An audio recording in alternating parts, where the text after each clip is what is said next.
negara khilafah. Negara khilafah. Itu nggak sekedar pepesan kosong tuh, bener Itu serius bang, serius. Dan mereka ada yang mendanai bahaya dari FPI. Karena HTI ini kan mereka bener-bener pilihan orang-orang yang militan.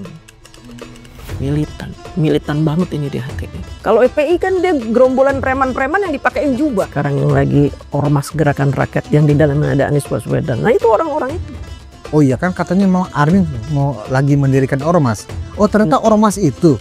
Ormas itu ya orang-orang itu. Berarti ormas itu sebenarnya adalah mantan HTI dan FPI yang ada di situ. Ketika Anies Baswedan dicalonkan menjadi presiden, dia pun diam saja ketika disebut Imam Mahdi. Mereka akan melakukan apa saja demi menguasai Indonesia. Udah itu titik. Ya satu isu itu udah jelas clear, sudah jelas terbantahkan. Mau isu apa lagi? Pak Jokowi korupsi OCCRP itu kan cuma gara-gara email, orang ngirim email. Saya juga bisa kirim email. Misalkan Anies Baswedan koruptor, saya bikin aja email ribuan saya kirim ke OCCRP, masuklah nama Anies Baswedan. Sama Pak Jokowi begitu. Sekarang apa yang membuat Pak Jokowi menjadi lemah? Nggak ada bang. Semuanya isu itu. Isu fitnah, tuduhan. Nggak ada yang benar. Kenapa mereka itu terus mengumbar isu? Mungkin karena ada penikmat isu hoax itu barangkali Bu ya. Apakah kita bisa identifikasi bahwa isu itu mereka selalu produksi, hoax itu selalu mereka produksi karena memang masa di bawah, khususnya masa 16% dan 24% itu menikmati. Betul. Apa karena itu menikmati? Karena mereka ini orang-orang yang kalah. Kalau dari kubu 16% mungkin mereka baru sekarang jadi pembenci. Jadi nggak terlalu inilah. Ini loh yang kalah berkali-kali ini loh. Sampai 3 kali kalah ini loh. Yang awalnya dukung Pak Prabowo 2 kali. Kemudian dukung Anies kalah. Nah ini dia ini. Mereka ini tidak rela jika Indonesia ini berada di tangan orang selain yang mereka dukung. Mereka udah kalah berkali-kali. Mereka maunya apa? Negara kita hancur. Mereka inginnya apa? Bukan hanya Gibran tapi Pak Prabowo. Inginnya pemerintahan ini diganti semua. Itu agenda mereka ya? Agenda mereka tahu dari mana? Iya saya bisa membaca itu. Saya bisa baca itu karena saya kan pernah ada di bagian di dalam bagian dari ormas terlarang bang. Yang saat ini bergabung ke kubu mereka itu kan. Oh iya. Apakah itu HTI atau FPI Ibu pernah di situ? Jadi dulu itu sebelum FPI dan HTI itu besar, saya ada di grup mereka. Kenapa saya dimasukkan ke grup mereka? Karena saya adalah debater. Saya berangkat dari seorang debater tahun 2006. Saya pendebat agama dulu itu. Oh dari debater itu ya? Dari Ibu pendebat ya? Pendebat agama. Jadi saya mempelajari agama Nasrani, Al-Quran. Saya jadiin satu. Saya melawan mereka yang menghina Islam. Dulu begitu. Akhirnya nama saya terkenal, saya dimasukkan ke grup HTI dan FPI.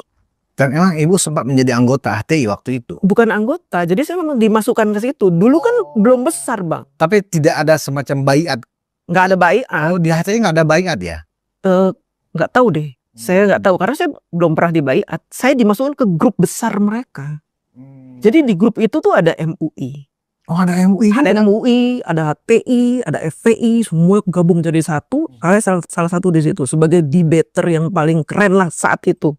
Sekitar tahun berapa itu? Tahun 2006. 2006 ya? 2007. Oke, 2006 itu masih di eranya Pak SBY ya. Pak SBY. Yang pada saat itu memang Pak SBY sangat bersahabat dengan kubu yang membawa politik agama seperti itu ya kan. Nah apa yang Ibu ketahui, apa yang mereka bicarakan dan apa yang mereka rencanakan agenda-agenda politik HTI ini pada saat itu? Jadi agenda mereka yang pertama mendirikan DPRD membuat syariah Islam. Jadi mereka ingin memasukkan syariat Islam ke semua wilayah yang ada di Indonesia itu. Makanya mereka mulai berhasil bikin di Banten, ingat gak bang? Perda syariah. Oh ya perda syariah. Itu kesuksesan mereka tuh kala itu.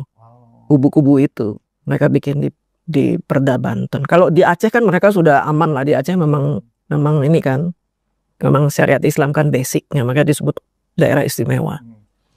Di Banten mereka sukses. Kemudian ada beberapa daerah lah mereka bisa menyusupi anggota DPRD-nya untuk bikin perda syariah. Yeah.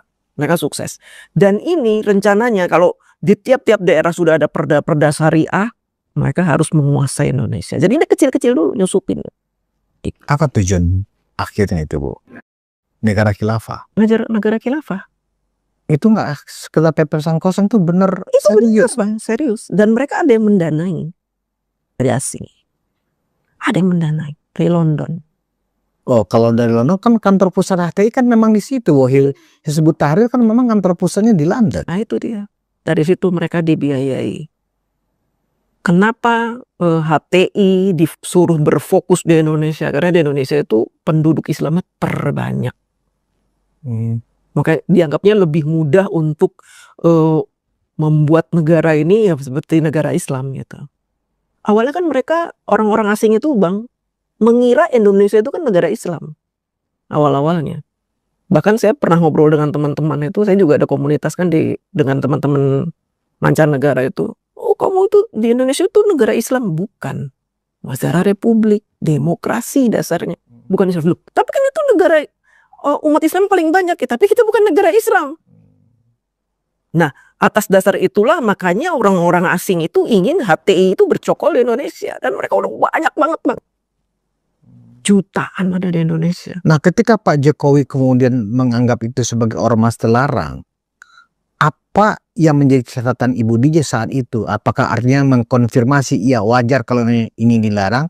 Dan sampai tahun berapa Ibu masih terlibat di sana, di grup itu maksudnya? Nah, di grup itu saya akhirnya menyadari bahwa ini kayaknya komunitas nggak benar juga gitu. Karena pas sedikit-sedikit bicara makar, sedikit-sedikit bicara kudeta, sedikit-sedikit demo, sedikit-sedikit ini. Bahkan mereka menyebarkan selebaran-selebaran untuk menolak gereja lah, apalah. Ini menurut saya kayaknya, wah ini nggak beres ini. Akhirnya saya keluar di tahun 2011. 2011 saya udah keluar dari grup itu udah. Berarti ada 5 tahun nggak Ibu bersama? Dari 2006 sampai 2011, 5 tahun. Cukup lama ya? Lama sekali, lama. Dan saya lumayan saya donatur saya di situ. Oh. Jadi kalau ada kegiatan apa demo ya saya donaturnya, makanya saya dirangkul bener sama mereka. Dan Bang tahu nggak, waktu saya mendukung Bapak Jokowi 2014 itu teman-teman saya yang ada di grup itu neror saya setiap hari. Kamu bajingan, kamu dulu, kamu. Oh. Karena mereka nggak mendukung siapa Bu waktu itu?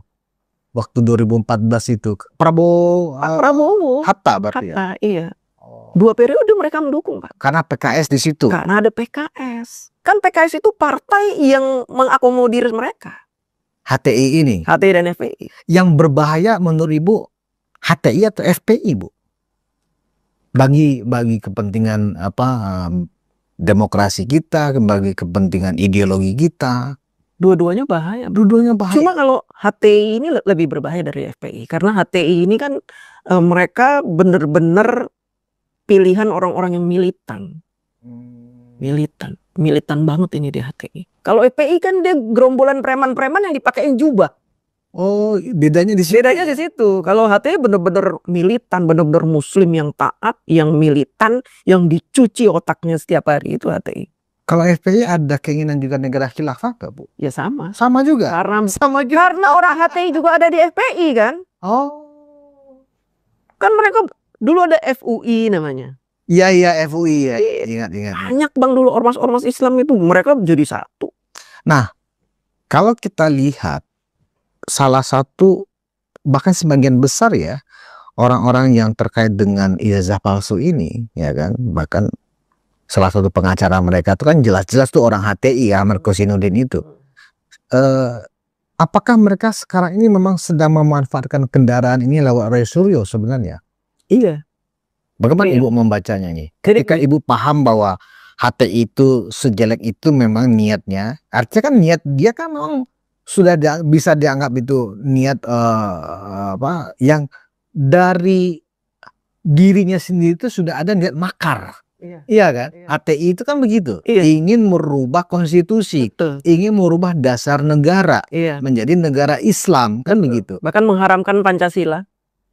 Ada semacam doktrin seperti itu, Bu ya? Iya. Bendera haram, Pancasila haram, UUD 45 haram. Oh. Mengharamkan semuanya. Jadi kalau kalian masih hidup di negara yang masih berdasarkan Pancasila, benderanya merah putih, kalian murtad, haram kalian. Akhirnya berbondong-bondong orang mendukung EPHT untuk merubah itu semua supaya nggak masuk neraka gitu bang. Kan mereka doktrinnya nakut-nakutin neraka. Nah, kenapa Bu ya? Orang-orang kayak Pak Fahrul Razi, kayak Pak Sunarko, ya para purnawirawan itulah ya. Kok sekarang bersimbiose dengan mereka? Apakah hanya karena mereka dulu pernah ada di kubu Anies Baswedan? Jadi punya sakit hati yang sama, punya kepentingan yang sama, ya. Termasuk juga bahkan yang intelijen pun menjadi konyol begini kan sikapnya. Masa intelijen memberikan analisa terbuka ke publik, kan itu konyol, kan gitu loh. Gimana Bu? Jadi begini, para purnawirawan kenapa bergabung dengan EPIHTI? Karena menyangka bahwa EPIHTI itu masih banyak pasukannya. Oh, menyangka dan mengira ya? Mengira. Kan mereka butuh people power. Selama ini kalau mereka ngomong revolusi, people power, people power. Yang punya people power siapa mereka sekarang? FPIHT itu masih banyak. Walaupun sudah dibubarkan itu masih banyak bang. Oh iya? Masih banyak akar-akar. Bahkan mereka punya sekolahan, mereka punya universitas. Mereka udah mengakar kemana-mana itu. Makanya mereka berafiliasi dengan mereka. Oh itu? Itu membuat mereka merasa yakin. Karena mereka merasa punya masa. Betul. Dan abang tahu kan ada gerakan rakyat sekarang yang lagi ormas gerakan rakyat yang di dalamnya ada Anies Baswedan. Nah itu orang-orang itu. Oh iya kan katanya mau Armin mau lagi mendirikan ormas. Oh ternyata ormas itu.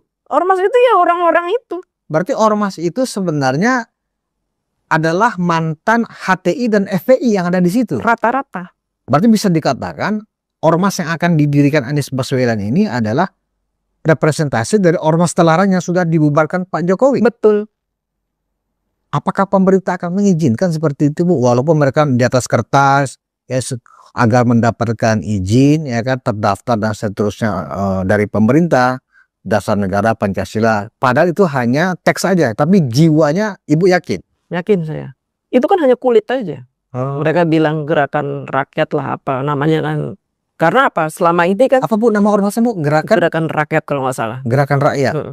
Kan selama ini FPI yang dibubarkan, HTI dibubarkan. Mereka pengen bikin lagi ormas baru dengan nama FPI yang tadinya Front Pembela Islam. Pembela Islam jadi Front Persaudaraan Islam, Persatuan Islam. Tahu kan ditolak sama Kemkumham. Karena ketuanya kan masih Siri. Akhirnya mereka membuat sebuah ormas yang besar yang di dalamnya mungkin tidak ada Rizik, tidak ada ini, tapi tetap saja dengan visi misi sama seperti mereka-mereka ini. Nah, Ibu melihat ormas gerakan rakyat yang konon katanya akan dipimpin oleh Anies Baswedan ini adalah berarti Anies sadar bahwa dia sedang merepresentasikan bagian dari HTI. Apa bisa dibaca seperti itu? Saya bacanya begitu. Makanya berbahaya Anies Baswedan ini. Menurut saya bang. Berarti Anies punya pemahaman di kepalanya sebenarnya di dalam hatinya dia bersepakat dengan agenda-agenda dan tujuan-tujuan dari Hizbut Tahrir Indonesia itu yang sudah terlarang. Misalnya HTI kan akan akan mengharamkan Pancasila. Berarti sejatinya seorang Anies Baswedan bisa dikatakan sepakat dengan ide itu menurut Bu Diji. Ketika Anies Baswedan dicalonkan menjadi presiden, dia pun diam saja ketika disebut Imam Mahdi. Abang tahu nggak maksudnya penyebutan Imam Mahdi itu apa? Gimana Bu? Maksudnya gimana? Imam Mahdi, ketika seseorang disebut Imam Mahdi, itu kan artinya ada sebuah baiat. Siapa yang membaiat seseorang menjadi Imam Mahdi? Ya Hizbut Tahrir. Bendera hitam. Itu kalau lihat kisah-kisah Rasulullah, nubuatan Rasulullah, nanti akan muncul bendera-bendera hitam berbaiat menunjuk seseorang Imam Mahdi. Artinya apa? Dari sini saja gambaran ini saja kita udah tahu Anies Baswedan itu ke arah mana. Emang. Kenapa Anies Baswedan mau mengambil langkah-langkah politik yang sangat berbahaya itu Bu untuk keutuhan NKRI? Berarti Anies bisa dianggap orang yang berbahaya secara politik dan ideologi buat republik ini. Tapi gini, Anies Baswedan ini lumayan cerdik. Ketika orang menganggap dia itu bagian dari EP dan HTI, dia mulai cerdik. Dia dekati pendeta-pendeta, dekati wihara-wihara, sampai dia pernah dibaptis menggunakan nama Yohanes. Dia cerdik. Ingin menyingkirkan tuduhan orang bahwa saya FPI HTI. Karena saya pun toleran dengan beberapa agama. Dia cerdik. Apa tujuan dia cerdik itu menurut Bu DJ? Sebenarnya Anies Baswedan ingin mengakomodir kekuatan yang ada di FPI dan HTI. Tapi dengan mengubah mindset rakyat Indonesia bahwa dia itu FPI dan HTI. Sehingga dia mengkamuflase itu semua dengan dia mendekati pendeta lah. Itu di gerakan rakyat tuh ada pendeta juga di situ. Oh, untuk mengkamuflase sebenarnya. Artinya orang-orang yang plural yang ada di gerakan rakyat ini seolah-olah ini bukan politik identitas, politik agama. Ini adalah rakyat. Ada segala agama di sini. Iya. Itu hanya strategi, taktik. Pada saatnya nanti kalau mereka menemukan jalan, mereka akan menyingkirkan itu. Menurut Bu DJ. Dari Ibu kan 5 tahun loh di sana. Mereka akan menyingkirkan itu. itu. Mereka akan melakukan apa saja demi menguasai Indonesia. Udah itu titik. Menguasai Indonesia dengan dasar Islam. Betul. Melakukan apa saja. Mau itu kebohongan, mau itu fitnah, mereka akan melakukan itu. Yang penting bisa menguasai Indonesia. Bagaimana dengan orang-orang yang non-Islam yang diajak sekarang? Ketika itu sudah tercapai misalnya, apa yang akan mereka lakukan? Ya ini perlu dipertanyakan nih pendeta-pendeta yang masuk itu. Apakah dia memahami itu apa enggak? Bisa jadi mereka nggak tahu. Bisa jadi mereka tahu atau bersekutu juga atau cari aman. Kan ada beberapa pendeta yang cari aman. Takut dipersekusi. Dulu kan FPI begitu kecil. Oh, karena takut dipersekusi. Berarti bisa dikatakan siapa yang ngibulin ini sebenarnya kan begitu. Siapa yang dikibulin dan mengibuli kan gitu loh. Iya, makanya nih negara harus waspada menurut saya. Terhadap gerakan-gerakan kamuflase ini harus waspada. Apalagi di dalamnya ada mantan jenderal, ada GAM. GAM udah mulai muncul ini. Menyebut-nyebutkan saya Panglima GAM. Itu ngeri sekali Bang. Kalau udah kayak begitu harusnya negara mulai waspada. Karena saya kan pernah di dalamnya, kemudian saya pernah menjadi target untuk dipersekusi oleh mereka. Nama saya masuk ke daftar orang yang dicari HTI FPI.